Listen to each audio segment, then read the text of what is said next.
Tenemos la oportunidad otra vez de congregarnos, y gracias a Dios por eso.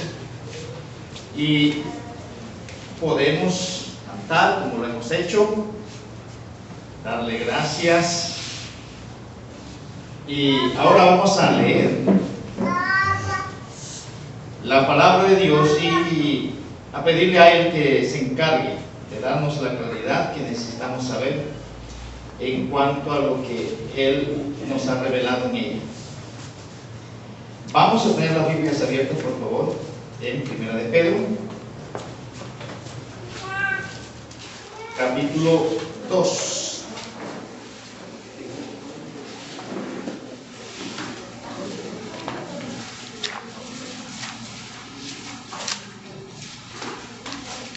Primera de Pedro, capítulo 2.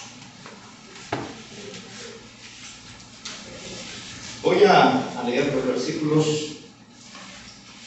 4 al 8. Primera de Pedro, capítulo 2, versículos 4 al 8. Leo. Acercándoos a él, piedra viva desechada ciertamente por los hombres, mas para Dios escogida y preciosa. Vosotros también, como piedras vivas, sed edificados como casa espiritual y sacerdocio santo, para ofrecer sacrificios espirituales aceptables a Dios por medio de Jesucristo. Por lo cual también contiene la Escritura: he aquí pongo en Sión la principal piedra del ángulo, escogida, preciosa, y el que creyere en él no será avergonzado. Para vosotros, pues, los que creéis, él es precioso, pero para los que no creen, la piedra que los edificadores desecharon ha venido a ser la cabeza del ángulo, y piedra de tropiezo y roca que hace caer, porque tropiezan en la palabra, siendo desobedientes, a lo cual fueron también destinados. Voy ahora. Te doy gracias, Dios bueno, por permitirnos, Señor, leer tu palabra y concentrarnos para analizarla. Según el propósito que te has trazado con nosotros, Señor, permítenos tener la claridad necesaria, que la obra que hace del Espíritu Santo como Maestro, Señor, no encuentre resistencia en nosotros, sino que podamos recibir con mansedumbre tu palabra. Lo pido en el nombre de Jesucristo, en este te doy gracias. Amén. Amén. Bien, mis hermanos, estamos haciendo seguimiento a la primera carta del apóstol Pedro y vamos ya en estos versículos. En algunos aspectos detallamos, en otros no, y así va a ser hasta donde Dios así lo permita. Y lo que vamos a recordar otra vez es que esta carta está dirigida a unas personas, a unas congregaciones que están en un lugar donde ellos están en situaciones complejas, en situaciones bastante difíciles, y que esas situaciones ponen a prueba la fe que ellos profesan tener.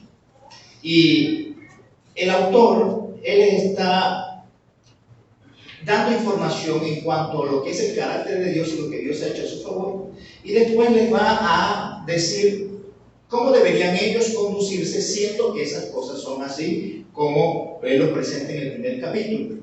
Y en todo eso, la idea es que el creyente pueda reconocer que él es peregrino o extranjero en este mundo, que es hijo de Dios, que ha sido escogido por Dios y que Dios lo tiene en este mundo para dar testimonio de quién es Dios. En ese contexto, él va a tener resistencia, porque viviendo con personas que no conocen o no tienen entendimiento de quién es Dios, no van a estar de acuerdo con lo que pensamos, con lo que decimos y con lo que hacemos. Y la tendencia es que yo puedo sumarme a cómo piensan ellos, cómo hablan ellos y cómo actúan ellos. Y aquí hay una serie de mandatos que dicen no debe ser así, sino que por razón de hacer la justicia de Dios deberíamos estar dispuestos a sufrir. Que en cualquier situación pueda estar claro que nosotros somos hijos de Dios y que no decimos esto o no hacemos esto o no pensamos de esta manera, porque hay en nosotros una nueva creación que es diferente a la antigua creación y que es diferente a la creación de aquellos que no han nacido de nuevo, y que a ellos les puede parecer extraño que nosotros no pensemos, no hablemos ni actuemos como ellos lo hacen.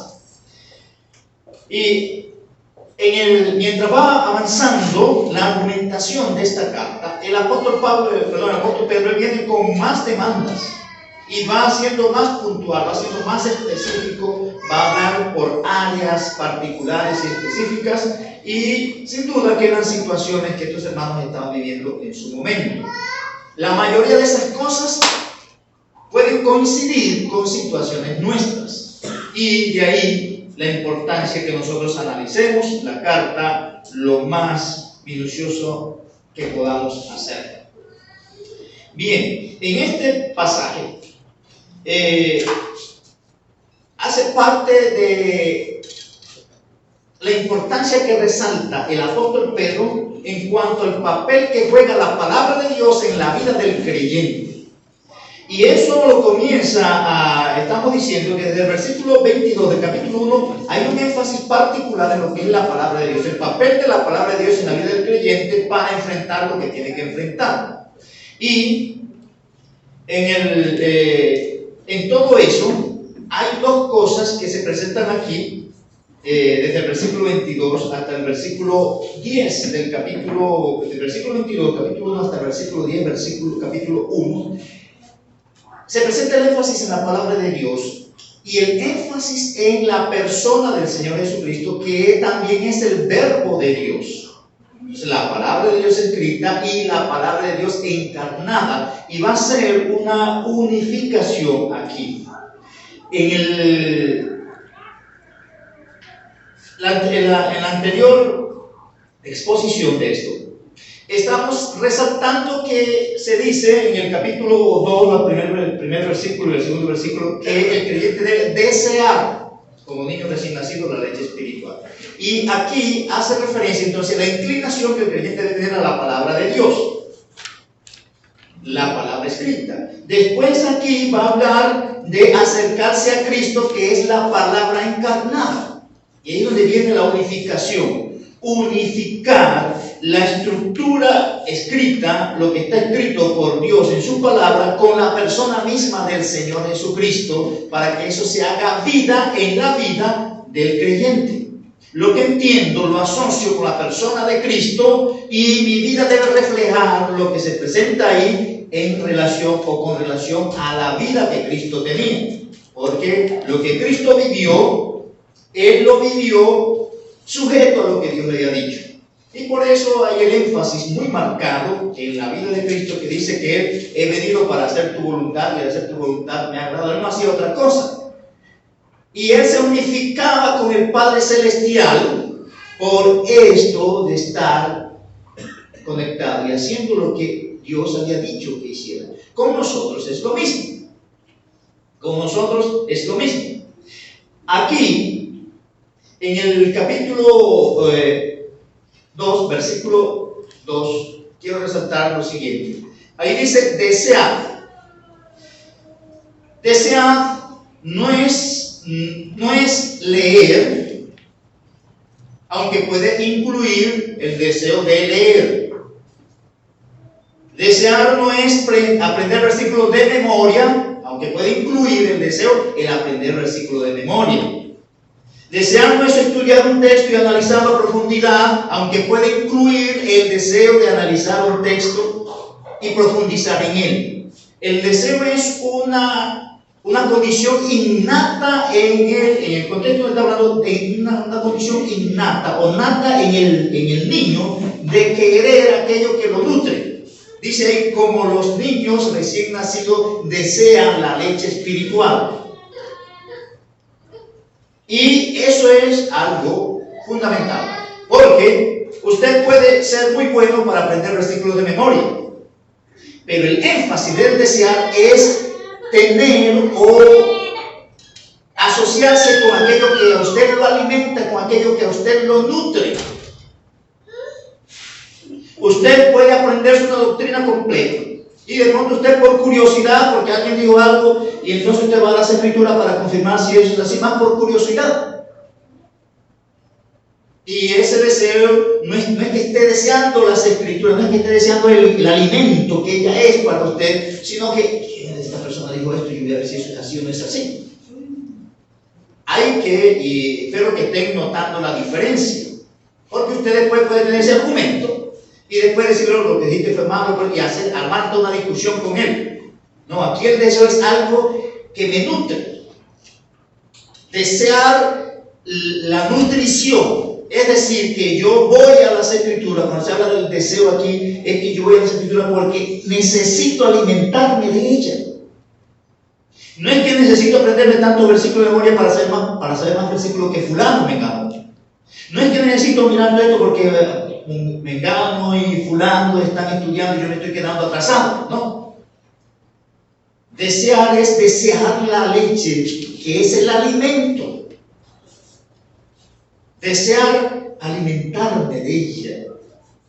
Y el otro aspecto entonces que se va a presentar es el que vamos a tratar de detallar en estos momentos, desde el versículo 4 en adelante, que está relacionado con el ser edificados. En el versículo, el énfasis que estoy haciendo o que he hecho con respecto al deseo y la palabra, eso enfoca en lo que es la madurez del creyente. Por eso dice desear para que por ella crezcáis para salvación, o crezcáis en la salvación, en la evidencia de que ustedes salven. Es la palabra de Dios. Esas características comienzan a ser evidentes anteriormente cuando dice el mandato que dice ahí, el santo porque eres santo. Andad, conducidos en temor todo el tiempo de vuestra peregrinación, amaos los unos a los otros. Esas son características o evidencias de que la persona ha madurado. ¿Y cómo madura la persona? Por desear la leche espiritual, acudir a ella como alimento y a crecer en la manifestación o evidencia de que usted es salvo. Ahora, en el versículo 4 y versículo 5 va a dar detalles en cuanto a la otra cosa que es fundamental.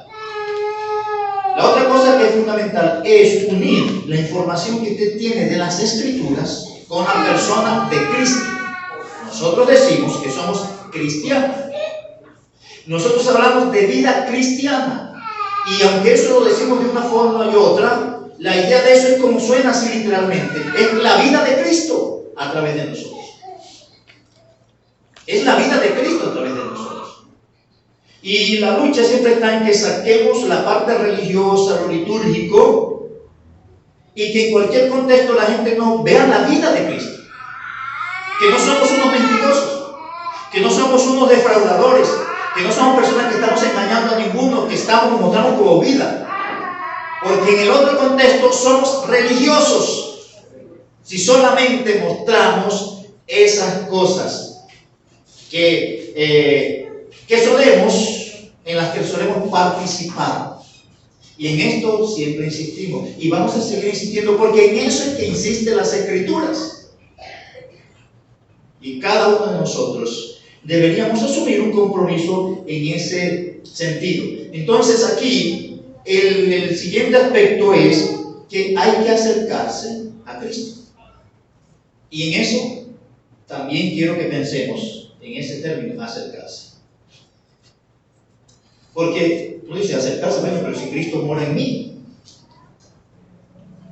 ¿cómo acercarme a Él? Si Él está en mí. Y es lo mismo, tiene el mismo detalle que tiene el detalle deseado. No es solamente saber algo de Cristo, no es solamente que yo estoy en Cristo, porque eso es muy claro en las Escrituras. Ustedes van a ver que en Cristo se condensa y se encierra todo lo del creyente. Dice que en Él estamos, en Él nos movemos. Dice que en Él fuimos bautizados, en Él fuimos resucitados, en Él fuimos muertos. Todo es de Él. Pero aquí cuando habla de acercarse es, el término indica el ir y venir hacia un lugar. Ir y venir hacia un lugar. y estar frente a frente con aquello con lo cual o hacia lo cual me estoy dirigiendo.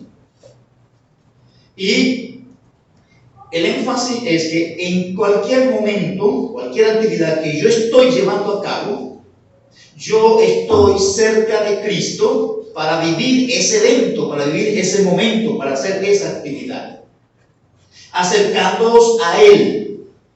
Entonces, por un lado, mi alimento.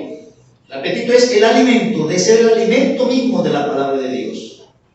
No en la filosofía, no en ningún tipo de argumentación que pueda haber en este mundo que me da una orientación para vivir. No, desecho cualquier cosa de esa. No importa quién sea el especialista que me lo esté refiriendo. Puede ser un antropólogo, un sociólogo o un psicólogo, no importa en el área de las humanidades que tratan en el contexto del comportamiento del ser humano, no importa quién sea, ni qué tan bonito suene lo que me está diciendo, eso no es leche espiritual para mí.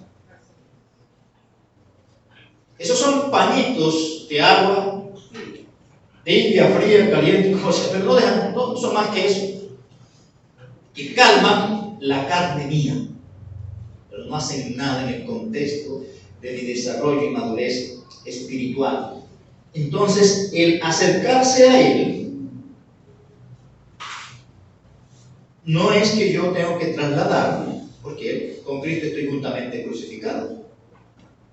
Ya no vivo yo, pero ahí viene el otro detalle. Vive Él en mí, y viene entonces lo que ahora vivo en la carne, lo vivo en la fe del Hijo de Dios. Y ese es el énfasis. Acercarme es vivir cada momento que vivo en la carne en la fe del Hijo de Dios. Ese es el acercarse. Entonces, las dos cosas fundamentales para vivir en este mundo, de tal manera que las situaciones que enfrentamos no nos apabullen tanto, es estar deseando la leche espiritual como el alimento. Y otra vez, no es el tiempo que usted dure leyendo la Biblia. Otra vez, no es el tiempo, no es una cantidad de versículos que usted se sabe de memoria. No. Usted puede estar muy lleno, pero no puede estar, es posible que no esté nutrido de eso. Así como nos llenamos de muchos alimentos, de muchas comidas, pero no nos nutren. A veces más bien nos hacen daño. Hay muchos que están atragantados con las Escrituras, pero no están nutridos con ellas. Y cada uno de nosotros tenemos nuestro nivel en ese asunto. Si tengo que acusar a alguien, los acusaría a todos, poniéndome yo primero en la lista, claro está. El acercarse a Él es lo que hace que nosotros nos edifiquemos. Es lo que va a decir en el versículo 5. Vosotros también, como piedras vivas, sed edificados. Esa edificación es porque me estoy acercando y estar de frente con la persona misma de Cristo en situaciones. Voy a hacer esto, voy a decir esto. Yo debo acercarme en lo que Cristo es y representa para mí, al tomar decisión de eso que voy a decir y de eso que voy a hacer. Si Él está de acuerdo, si coincide con la naturaleza, con el carácter mismo de Él. Si no, yo debo dejarlo de lado. Ese es acercarse a Él. Porque no tenemos que caminar para acercarnos a Él. No tenemos que venir a un culto para acercarnos a Él. Es la conciencia misma de que Él está en nosotros. Es la conciencia misma que en su palabra nos dice qué es lo que debemos hacer en el contexto de lo que dicen las Escrituras con respecto a Él. Y ahí hay algunas cosas, algunos detalles, pero lo fundamental es eso, los dos aspectos que estructuran la vida cristiana, que hacen que el creyente pueda tener estabilidad espiritual. Es el apetito por la palabra de Dios, por el alimentarse de la palabra de Dios. Alimentarse, nutrirse. Y insisto, no es solamente se aprendió esto, no como a veces algunos piensan, yo ya yo escuché esa enseñanza, llegué a eso, me lo sé de memoria. No es ese el énfasis. Y escuche todas las enseñanzas que pueden escuchar. Ahorita en esta temporada o en esta era de la tecnología, y es más perverso el asunto, y usted consigue de todo. Pero cuando usted va a ver dónde están los creyentes nutridos, hay que buscar una lupa bien grande. Están nutridos, evidencia, Cristo está ahí, ahí está Cristo. Podemos ver muchos evangélicos. Y yo como el primero. Pero el énfasis es reconocer. No hay nada que nos pueda alimentar a nosotros en el contexto de hacer parte del cuerpo de Cristo que no sea la palabra de Dios. Y no hay nada que podamos hacer que agrade a Dios a no ser que estemos bajo dependencia del Señor Jesucristo.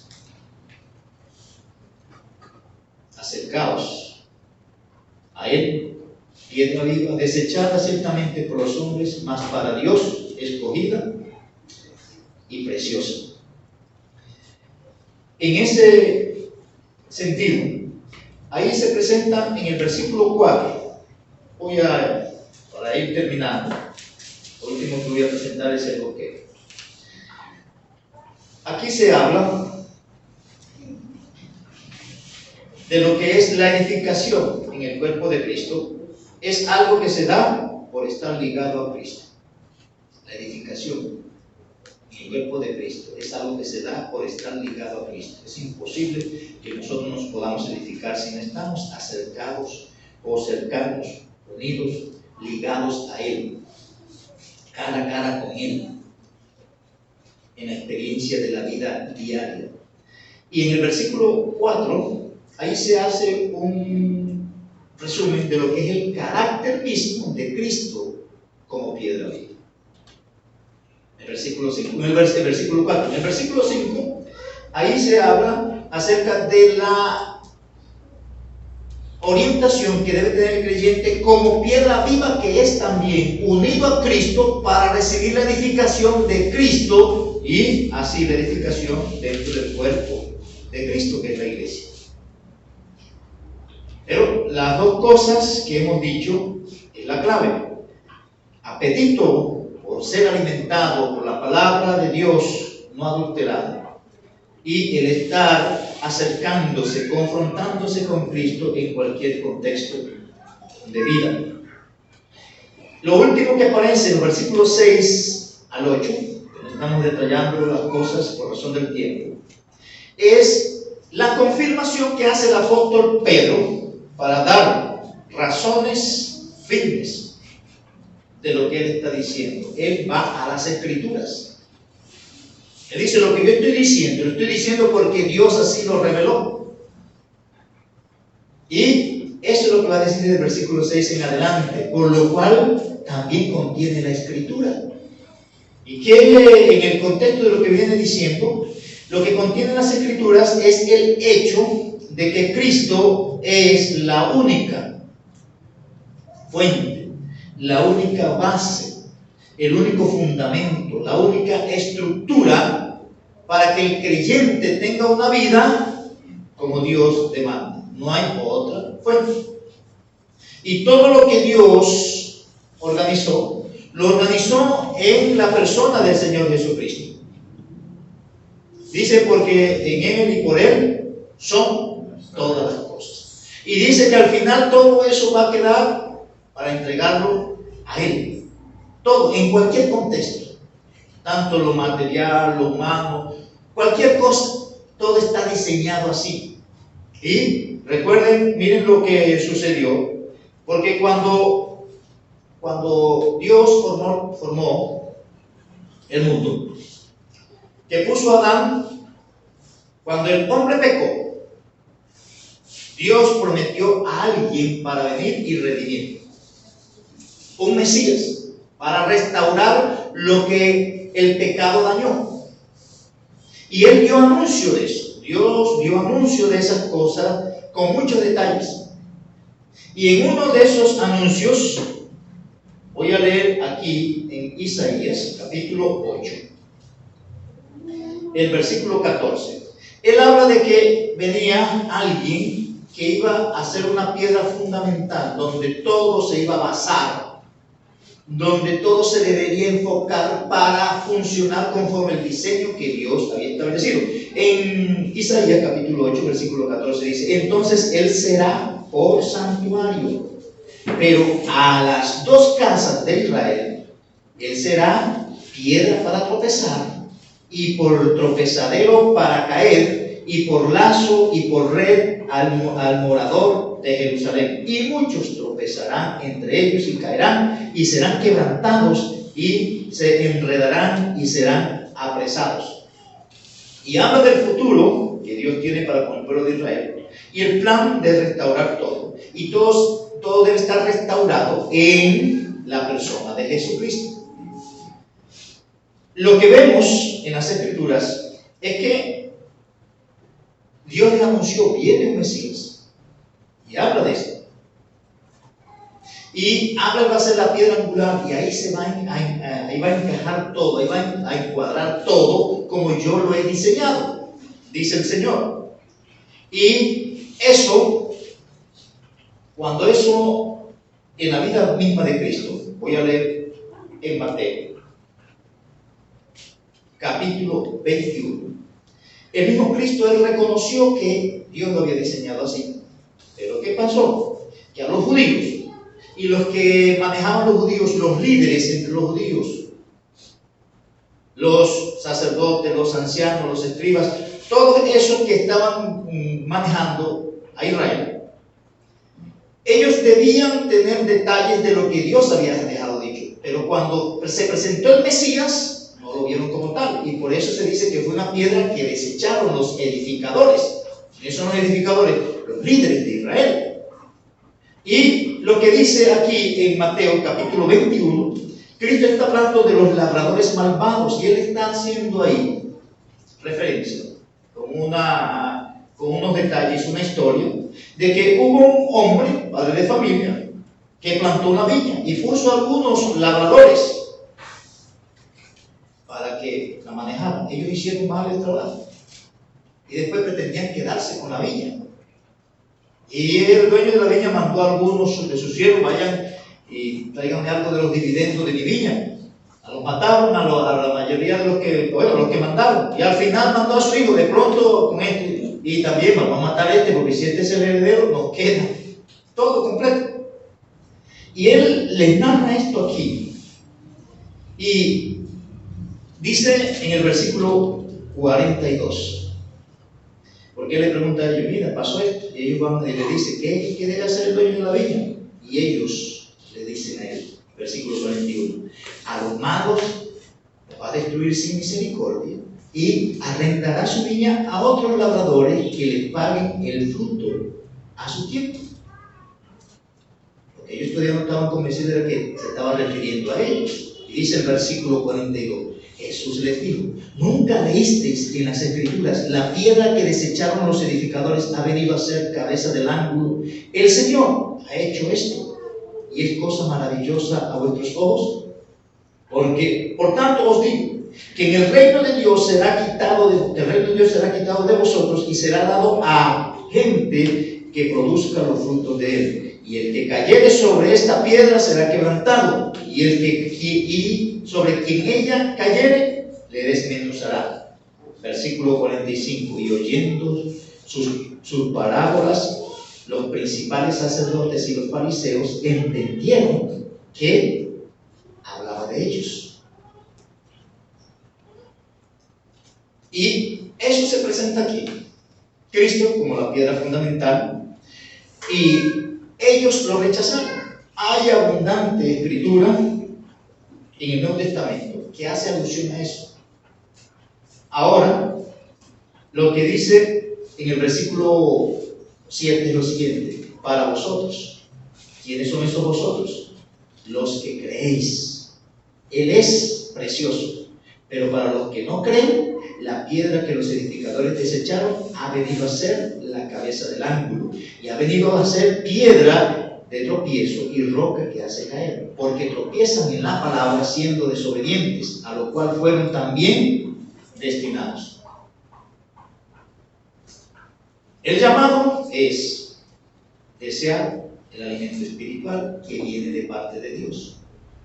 El llamado es estar cerca de la palabra encarnada que es el Señor Jesucristo. Y las personas, no importa quién sea, o tropiezan con Él o se abrazan a Él. Y estoy haciendo énfasis que aún entre los creyentes, porque parte de los ejemplos de los que no creen, tropiezan.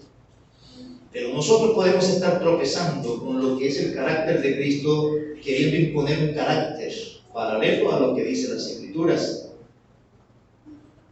Y Cristo es nuestro modelo en todos los aspectos de la vida. Y otra vez, deseemos estar alimentados por la palabra de Dios. Si eso incluye que usted debe aprender versículos de memoria, apréndaselo, pero que sea por el deseo de alimentarse.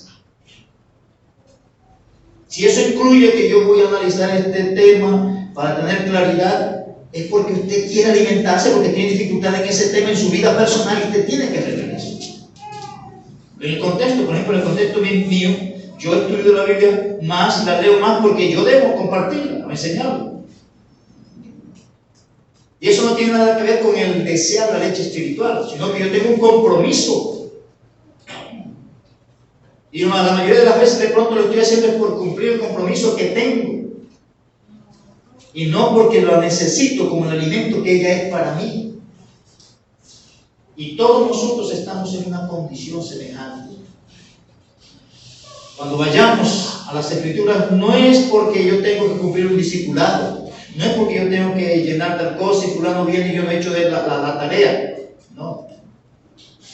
Desee ese alimento y acérquese a Cristo de tal manera que en su manera de pensar, hablar y actuar se puede evidenciar la vida de Él en usted. Lo último que quiero para concluir decir es que en el contexto del Antiguo Testamento, cuando se habla de una piedra principal, piedra angular, eso hace referencia a las construcciones, a las edificaciones. Y en la mayoría, habían personas que estaban encargadas de eso, que estaban dirigiendo. Aquí se hace referencia de los que, cuando dice aquí, lo que los constructores desecharon. Ahí hace referencia a los líderes de Israel. Y es lo que Pedro le dice en capítulo 4, versículo 12 de Hechos. Pedro mismo le dice a ellos: miren, ustedes son la piedra que desecharon, ustedes desecharon esta piedra, ha venido a ser. Y por eso, en el nombre de Él se han hecho estos milagros y estas otras cosas. Ustedes no lo vieron como deberían haberlo visto. Y el asunto es que esos, los que dirigían las obras, la mayoría de las construcciones, vamos a decir, de las mejores, eran hechas con piedras. Y esas piedras eran labradas. O sea, tenían su sistema para cortar y el que estaba organizando veía y escogía cuál era. Y según su diseño, él iba. Lo que tenía en mente, él iba a mirar, no, esta la desecharon.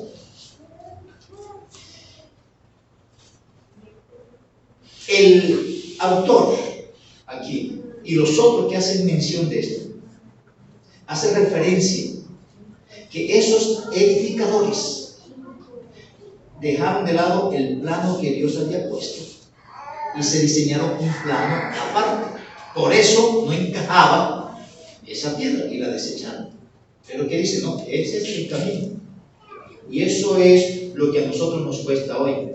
Para nosotros es complicado lo que este pasaje dice, que nosotros debemos sufrir por la justicia. No, en nuestra mente es que queremos vengarnos. Pues ese es un plano de este mundo, ese no es un plano diseñado por Dios. Que nosotros no queremos perdonar a fulano, ese no viene del plano que Dios, y eso va a tropezar siempre con eso que dice las Escrituras, si no estoy alimentado por ella, y si no estoy de cerca con aquel que la vivió en toda su plenitud. Que el Señor en su misericordia, hermanos míos, nos permita entender lo fundamental que es el desear la palabra de Dios. Y lo fundamental que es entender que aunque Cristo esté en nosotros, vive con nosotros, y nosotros estamos en Él, somos llamados a acercarnos a Él. Entonces no es una cuestión física, no es que yo no tengo que perderme los cultos, no, es que debo acercarme a Él en cualquier momento de vida para actuar conforme Él quiere que yo actúe. Voy a orar. Dios, te doy gracias por permitirnos otra vez un tiempo para leer tu palabra y analizar estos textos. Reconocemos, Señor, que tú vas a dar la claridad que es necesaria para cada uno de tus hijos. Y reconocemos también que nosotros tenemos deber de tomar decisión frente a lo que nos permites entender.